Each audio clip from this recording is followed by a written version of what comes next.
Welcome back to part number 2 and the finale of What If Anakin Was Secretly Trained by Palpatine in Revenge of the Sith. Thank you to those of you who have watched the first part. To recap what had happened in the first part if you haven't seen it, Anakin betrayed Obi-Wan on Grievous's flagship and he is now under Palpatine's control, whilst Obi-Wan had been rescued by R2-D2 and the Jedi and is now in Padme's apartment. Obi-Wan and Padme turned around to see what was formerly Anakin, but was now the essence of evil.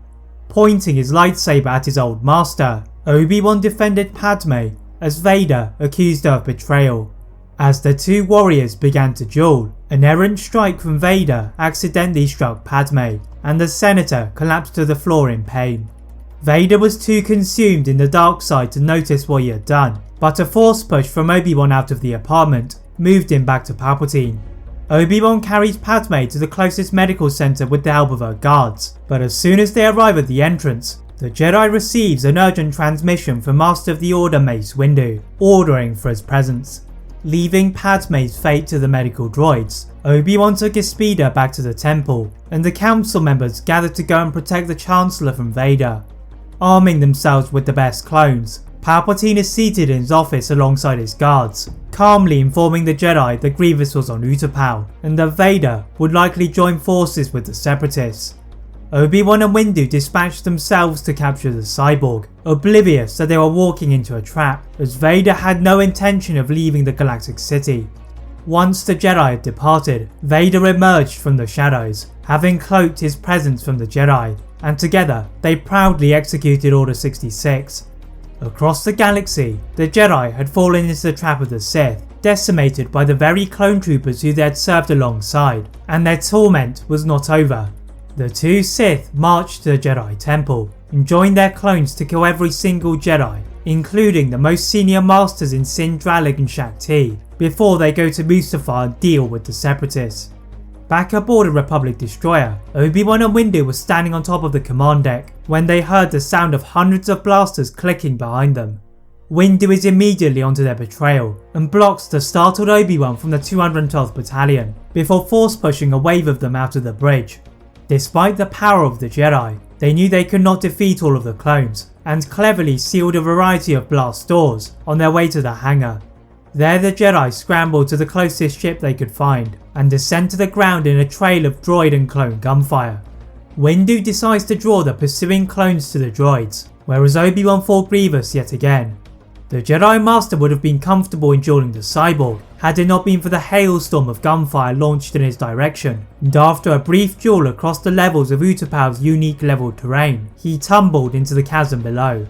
The Jedi Master soon joined by Windu, as he had been surrounded by both armies, and bailed out of the battle to join his fellow council member.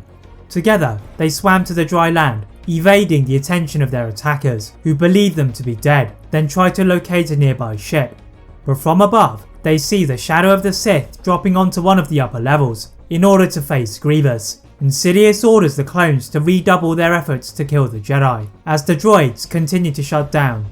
The Jedi used the distraction of the arrival of the Sith to scramble to an abandoned Republic gunship and fly away before the Sith mobilized, but the Jedi Order had been destroyed. Arriving back on Coruscant, the medical bay around Padme was largely barren apart from Bail Organa and Yoda, and they watch as neither Padme nor her children can be saved. The fate of the Jedi is further sealed by the holographic figure of Palpatine appearing in the Senate building, as he branded all of the Jedi as traitors of the Republic, and anyone who dared to oppose his regime will be hunted by Darth Vader. The three senior Jedi Council members decide to split their paths, with Windu enduring a difficult life on the lower levels of Coruscant and performing occasional jobs as a bounty hunter, Obi-Wan learning to communicate with Qui-Gon on the safety of Tatooine, and Yoda entering into a self-imposed exile on Dagobah, dwelling upon where it had gone wrong for the Jedi. Aboard a Venator-class Star Destroyer, Vader and Palpatine looked out at a slowly completing Death Star, eager to take over the galaxy with their new superweapon. Following decades of careful planning and manipulation, Palpatine had reduced the Jedi to a page in history, and the reign of the Sith had been restored. That is it for What If Anakin Was Secretly Trained by Palpatine in Revenge of the Sith. If you enjoyed this What If, please like this video, turn on that notification bell, click that subscribe button on this channel for more What Ifs, as well as on my other channel What If Films. And as always, leave a comment on what if you'd all like to see next, and how I can improve my videos. Thank you all very much for watching, and see you next time.